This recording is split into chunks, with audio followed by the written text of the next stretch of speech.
ಕೇಂದ್ರ ಸರ್ಕಾರ ತೆಗೆದುಕೊಂಡಿರುವ ಮಹಿಳೆಯರ ಮೀಸಲಾತಿ ಅತ್ಯಂತ ಗಮನಾರ್ಹವಾದದ್ದು ಮತ್ತು ನಾರಿ ಶಕ್ತಿ ಮೂಲಕ ಸಬಲೀಕೃತ ಸಮಾಜ ಕಟ್ಟಲು ಸಾಧ್ಯ. ಮಹಿಳಾ ರಾಜಕೀಯ ಸಬಲೀಕರಣದ ವಿಷಯವು ಸಮಾನತೆ ಅಥವಾ ಪ್ರಾತಿನಿಧ್ಯಕ್ಕೆ ಸೀಮಿತವಾಗಿಲ್ಲ ಎಂದು ಬಿಜೆಪಿ ಮಹಿಳಾ ಮೋರ್ಚಾ ಜಿಲ್ಲಾ ಅಧ್ಯಕ್ಷರಾದ ಜಸಂತಾ ಅನಿಲ್ ಕುಮಾರ್ ತಿಳಿಸಿದರು. ನಮ್ಮ ಪ್ರಧಾನಿ ಮೋದಿಜಿಯವರು 33% ಮಹಿಳೆಯರಿಗೆ ಮೀಸಲಾತಿ ನಾಳೆ ಅಧಿವೇಶನ ಇಟ್ಕೊಂಡು ವಿಶೇಷ ಅಧಿವೇಶನದಲ್ಲಿ ಅದೊಂದು ಮೀಸಲಾತಿ ನಮಗೆ ಮಂಡನೆ ತಗೊಳ್ತಾ ಇದ್ದಾರೆ. ಆ ವಿಚಾರವಾಗಿ ನಾವಿವತ್ತೊಂದು ಪ್ರೆಸ್ ಮೀಟ್ ಮಾಡಲಿಕ್ಕೆ ಮುಂದೆ ಇದ್ದೀನಿ.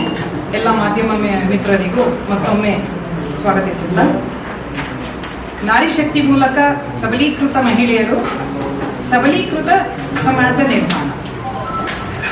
ಕೇಂದ್ರ ಸರ್ಕಾರ ತೆಗೆದುಕೊಂಡಿರುವ ಮಹಿಳೆಯರ ಮೀಸಲಾತಿ ಅತ್ಯಂತ ಗಮನಾರ್ಹವಾದದ್ದು ಮತ್ತು ನಾರಿ ಶಕ್ತಿ ಮೂಲಕ ಸಬಲೀಕೃತ ಸಮಾಜ ಕಟ್ಟಲು ಸಾಧ್ಯ. ಮಹಿಳಾ ರಾಜಕೀಯ ಸಬಲೀಕರಣದ ವಿಷಯವು ಸಮಾನತೆ ಅಥವಾ ಪ್ರಾತಿನಿಧ್ಯಕ್ಕೆ ಸೀಮಿತವಾಗಿಲ್ಲ ಎಂದು ನಾನು ತಿಳಿಸಲು ಇಚ್ಛೆ ಪಡ್ತೇನೆ.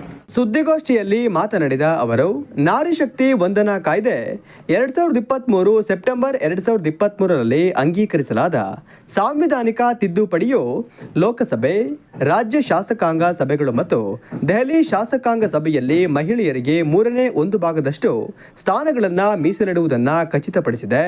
ಇದು ಭಾರತೀಯ ಮಹಿಳೆಯರಿಗೆ ಮಾತ್ರವಲ್ಲ, ಇಡೀ ರಾಷ್ಟ್ರಕ್ಕೆ ಒಂದು ಐತಿಹಾಸಿಕ ಮೈಲಿಗಲ್ಲು ಎಂದರು.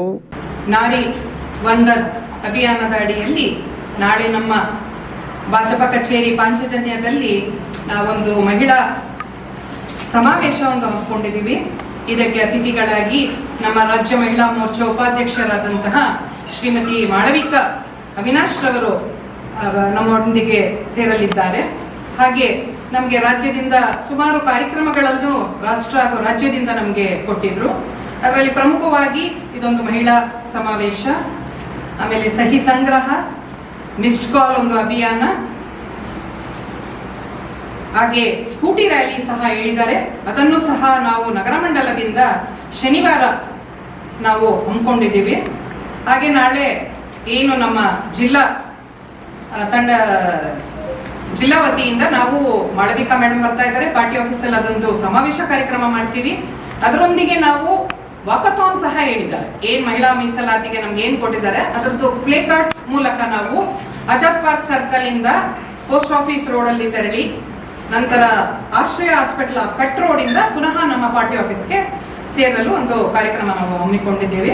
ನಂತರ ಆಜಾದ್ ಪಾರ್ಕ್ ಸರ್ಕಲ್ ನಲ್ಲಿಯೇ ಸಹಿ ಸಂಗ್ರಹ, ಯಾಕಂದ್ರೆ ಇದು ಮಹಿಳೆಯರಿಗಾಗಿ ಮೀಸಲಾತಿ ನಮ್ಗೆ ಸಿಗ್ತಾ ಇರೋದ್ರಿಂದ, ಪಬ್ಲಿಕ್ ಕಾರ್ಯಕ್ರಮ ಆಗಿರೋದ್ರಿಂದ ನಾವು ಆಜಾದ್ ಪಾರ್ಕ್ ಸರ್ಕಲ್ ಅಲ್ಲಿ ಅದೊಂದು ನಾವು ಏನ್ ಫ್ಲೆಕ್ಸ್ ನಾವು ಅನ್ಕೊಂಡಿದ್ದೀವಿ, ಅದರ ಸಹಿ ಸಂಗ್ರಹ ಪಡೆದು ನಂತರ ನಮ್ಮ ಪಾರ್ಟಿ ಆಫೀಸಲ್ಲಿ ಬಂದಂತಹ ಎಲ್ಲ ನಮ್ಮ ಮಹಿಳಾ ಪ್ರತಿನಿಧಿಗಳಿಂದ ಅದನ್ನು ತೆಗೆದುಕೊಳ್ಳುವ ಒಂದು ಕಾರ್ಯಕ್ರಮ ನಾವೆಲ್ಲ ಮಾಡ್ಕೊಂಡಿದ್ದೀವಿ. ಮಾಧ್ಯಮ ವರ್ಗದವರು ನಮ್ಮ ಒಂದು ಕಾರ್ಯಕ್ರಮಕ್ಕೆ ನಾಳೆ ಬಂದು ತಮ್ಮ ಸಪೋರ್ಟ್ ಮಾಡಬೇಕು ಅಂತ ಈ ಮೂಲಕ ತಿಳಿಸುತ್ತಾ ತಮ್ಮೆಲ್ಲರಿಗೂ ಧನ್ಯವಾದಗಳನ್ನು ತಿಳಿಸಕ್ಕೆ ಇಷ್ಟಪಡ್ತೀನಿ. ನಂಜೇಗೌಡ, ರೇಣುಕಾರಾಧ್ಯ, ನಿರಂಜನ್, ನಂದೀಶ್, ಶಿವಾನಂದ ಸ್ವಾಮಿ ಉಪಸ್ಥಿತರಿದ್ದರು.